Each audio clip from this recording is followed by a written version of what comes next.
এটা এটা কি চিংড়ি মাছ? চিংড়ি মাছ। কি চিংড়ি এটা? ঠ্যাংলা বড় চিংড়ি, ঠেঙ্গি যারে ঠেঙ্গি বলে। আচ্ছা আচ্ছা। কি করতে হয়?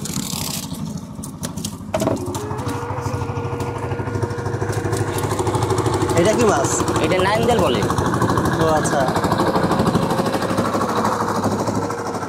এই মাছটা তো আপনার হচ্ছে দ্বিতীয় পার্ট, যে ওইটাও তো ইয়ে হয় নাই, ভিতরে যায় না, ভিতরতে চলে আইছে।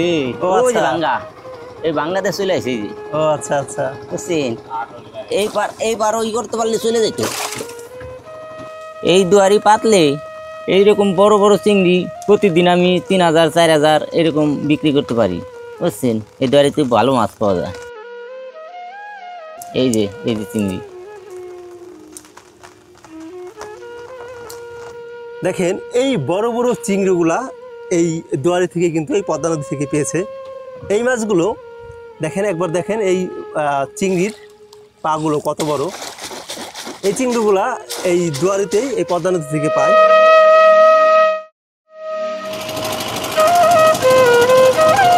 আপনি যে মাছ মারেন, আপনি একদিনে সর্বোচ্চ কত টাকার মাছ পেয়েছেন?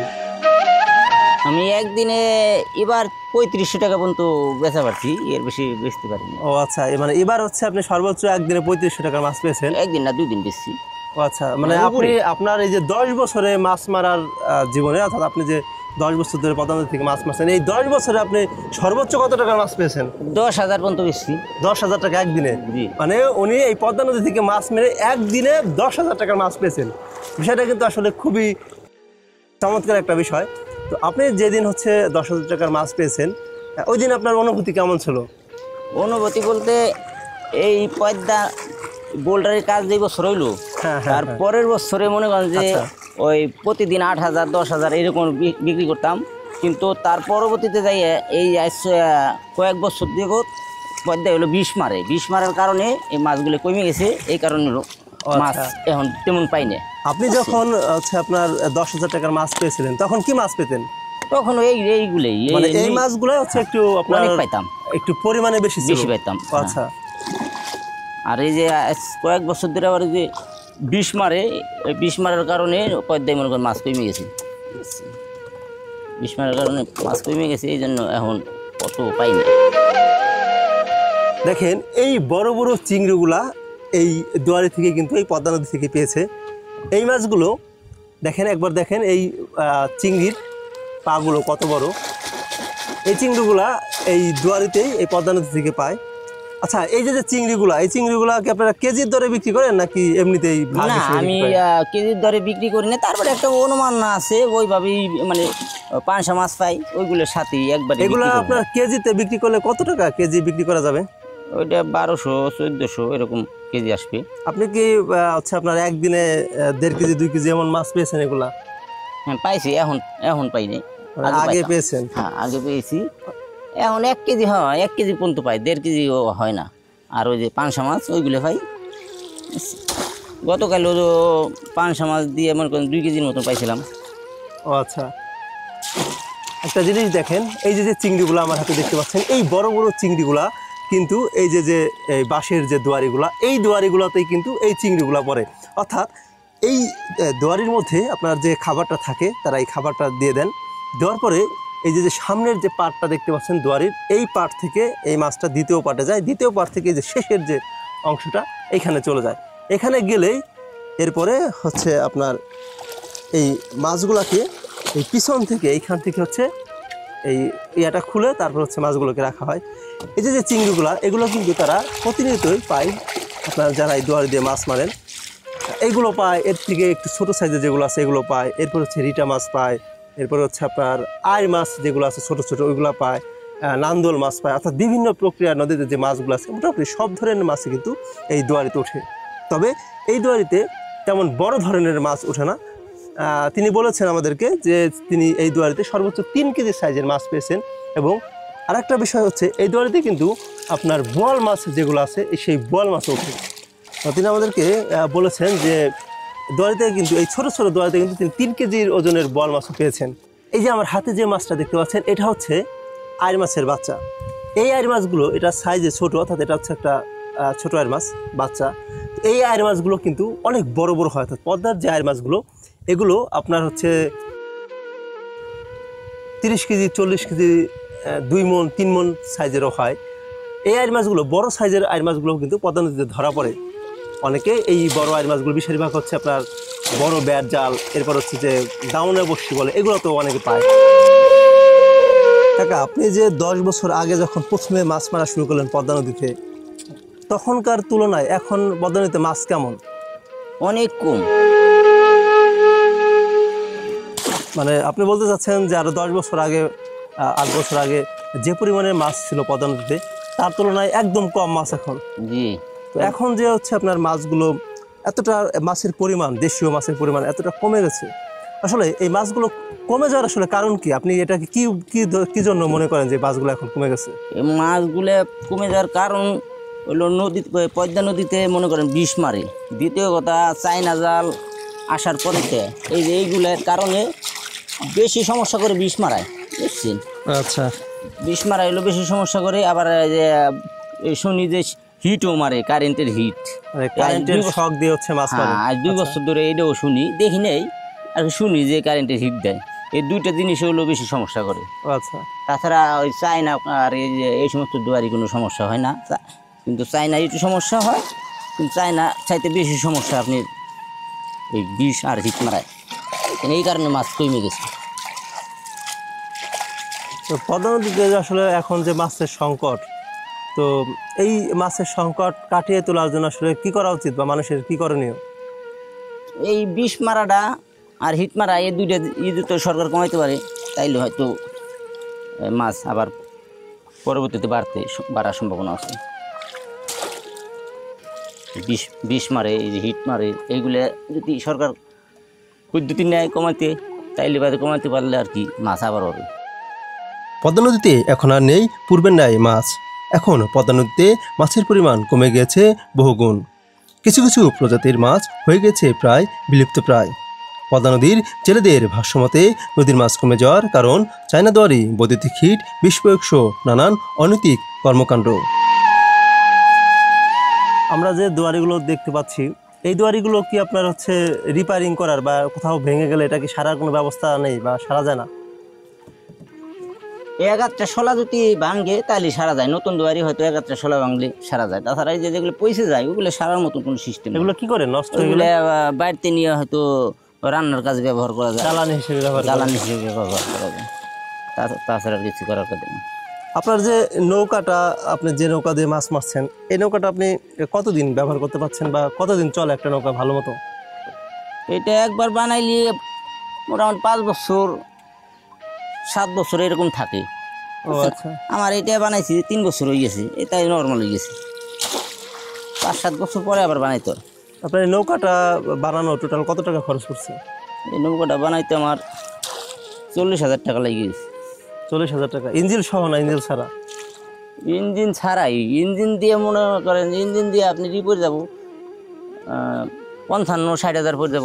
ও আচ্ছা আচ্ছা।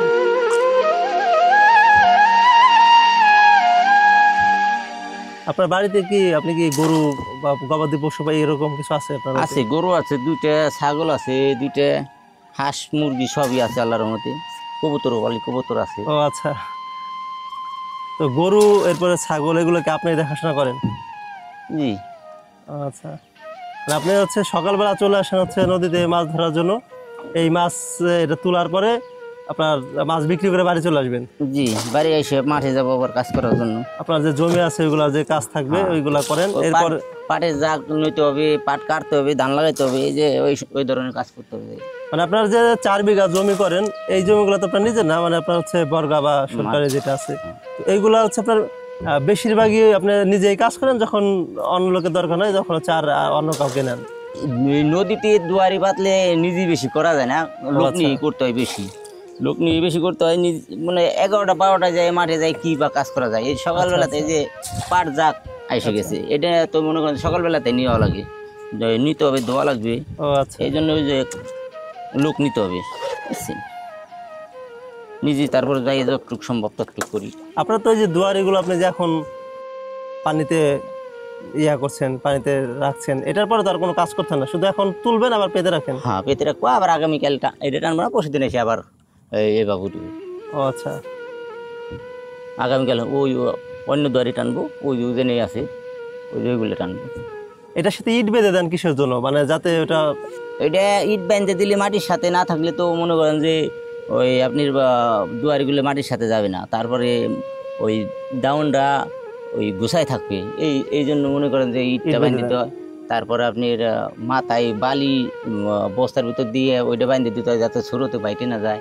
মানে একদম সামনে হচ্ছে আপনার বালির বস্তা বালির বাঁধা বস্তা আছে। দেওয়া। আচ্ছা আচ্ছা আর তারপরে মাঝে একটা ইট দিতে হয়, আর এই পাশে বাসনা ওই জায়গায় ইট একটা দিতে হয়।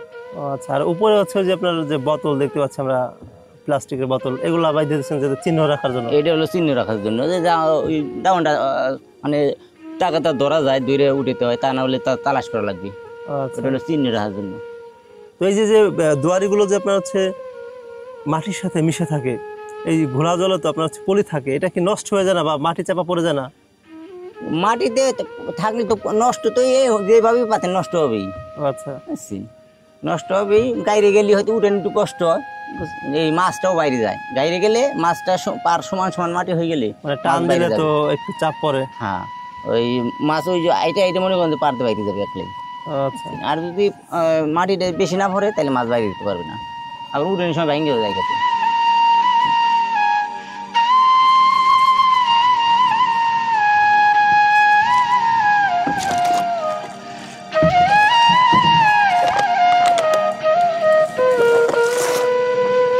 এইবারও মনে করেন যে আমার ডাউন 2টা হারাই গেছে, এই যে এইভাবে শুরুতে ছিঁড়ে নিয়ে গেছে। 40টা দুয়ারি গেছে। ও মানে ওই যে দড়ির সাথে যে বেঁধে দেন ওটা ওখান থেকে খুলে ওখান চলে থেকে যায়। ওই বাড়া সহ হয়ে গেছে নাকি বাড়াইতে ছিঁড়ে গেছে দড়ি, বলার কাছে নাই। 40টা দুয়ারি এবারও ছিল। এই যে যে নদীতে যে আপনার হচ্ছে ট্রলার বা এই যে ইয়াগুলো চলে, এইগুলা আপনার হচ্ছে এই দড়ি কেটে যাওয়ার সম্ভাবনা থাকে না? কাটে, অনেক কেটে যায়, পরে তালাশ করতে হয়, তালাশ করে তারপরে কি করতে হয়।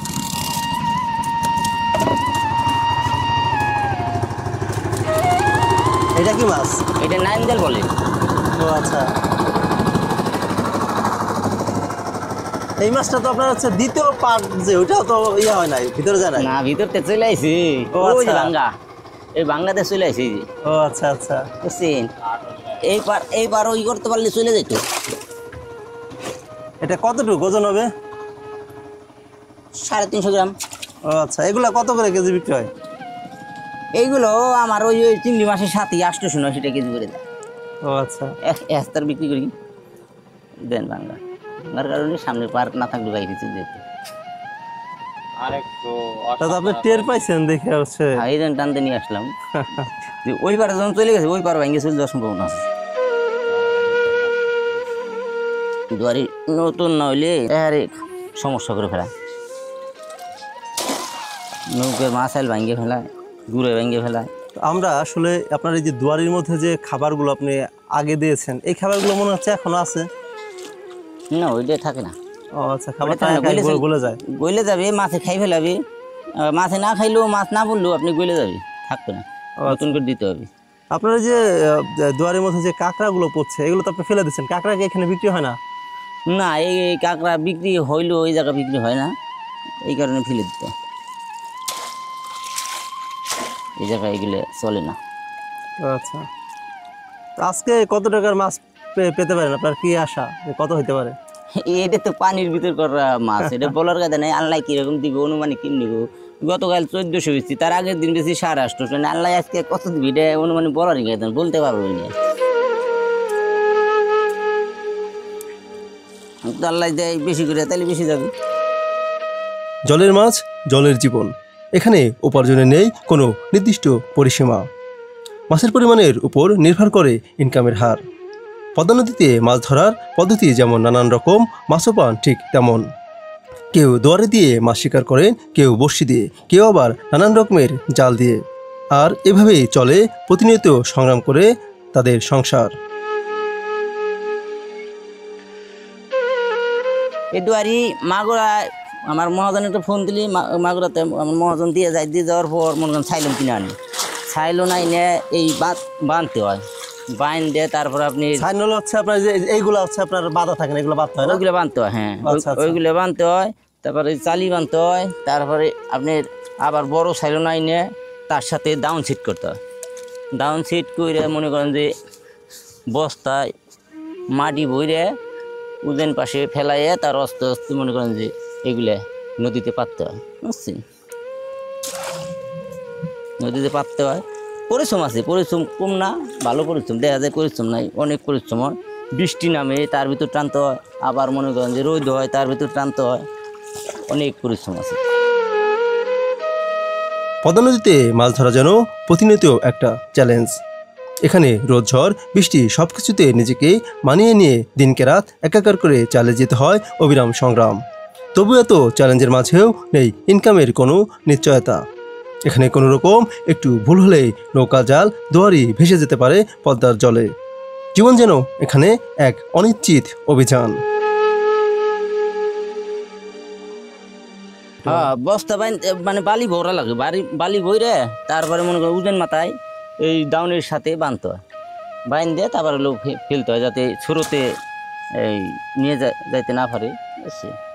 তার মাঝে ইট দিত একটা, ওই বাসনা দেই চিহ্ন রাখি, ওই জায়গা দেই ইট একটা, যে এইভাবে সিস্টেম করে তারপর পারত হয়। এও শিখছি, আরে শর্টকাট শেখা যায় না, একজনের কাছে যাইতে হয়, দেখতে হয়, তারপর শেখা লাগে। প্রথম বছর আমি ব্যবসা করতে যাই, মনে করেন যে প্রথম দিন, জীবনে প্রথম দিন যাই এই উজেন পাশে একখান ইট দিছি, মাঝে একটা ইট দিছি, মনে করেন যে সন্ধ্যার সময় যে দুয়ারে পাইতে আইছি, সকালে যাই দিই দুয়ারে একটাও নাই, তখন 3 ডারাই গেছে, 3 ডারাই গেছে। এখন পরবর্তীতে চিন্তা করলাম যে এইভাবে তো পাতা যাবে না, পরে একলা একলা বুদ্ধি বার করলাম যে কীভাবে পাতা যায়। তারপরে মনে করেন যে এই যে এই বস্তা ভিতরে বালি দিয়ে এই সিস্টেম করে তারপরে হ্যাঁ তারপর পাতা দিলাম। প্রথম বছর আমি ধরা খাইছি, আর প্রথম দিন, বুঝছি? এই না শিখলে না জানলে এটা অভিজ্ঞতা হয় না, পরিশ্রম আছে।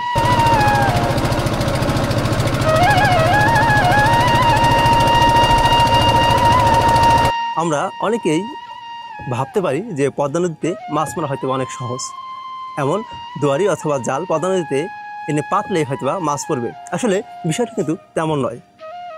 পদ্মা নদীতে যারা মাছ মারেন, সে দুয়ারি দিয়ে হোক অথবা চায়না যে দুয়ারিগুলো রয়েছে সেগুলো হোক অথবা বড়শি দিয়ে হোক, সবারই কিন্তু একজন শিক্ষক বা গুরু রয়েছেন। অর্থাৎ এরা প্রত্যেকেই তাদের সমগোত্রের কারো কাছ থেকে এই কাজগুলো শিখে তারপরে এসেছেন। আপনারা স্ক্রিনের পিছনের দিকে যাকে দেখতে পাচ্ছেন, মোহাম্মদ আক্কাস দেওয়ান, তারা কিন্তু একজন গুরু রয়েছে। তিনিও একজনের কাছ থেকে এই মাছ ধরার যে বিশেষ প্রক্রিয়া এটি কিন্তু শিখেছেন। শেখার পরে তারপরে সে যখন পুরোপুরি প্রক্রিয়ায় তার শেখা হয়ে গেছে, পরবর্তী পর্যায়ে কিন্তু সে নিজে নিজেই মাছ ধরতে শুরু করেছেন বা সফল হয়েছেন।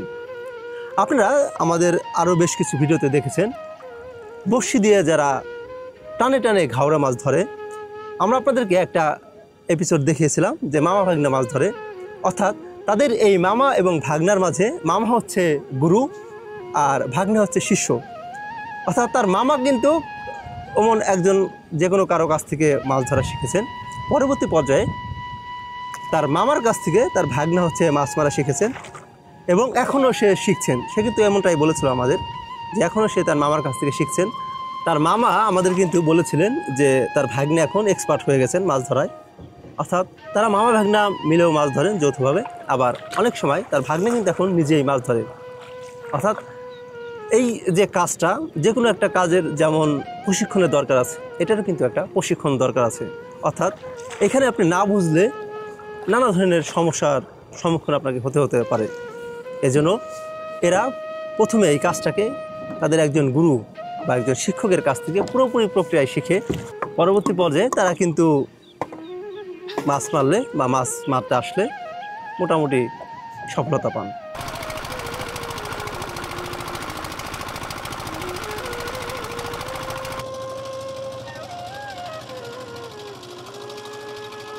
দর্শক মণ্ডলী, পদ্মা নদী থেকে মাছ ধরার অভিযান আজকের মতো এ পর্যন্ত। দেখা হবে পরবর্তীতে নতুন কোনো ব্যক্তির সাথে নতুন কোনো জায়গায়। ততক্ষণ আপনারা সকলে সুস্থ থাকুন, ভালো থাকুন।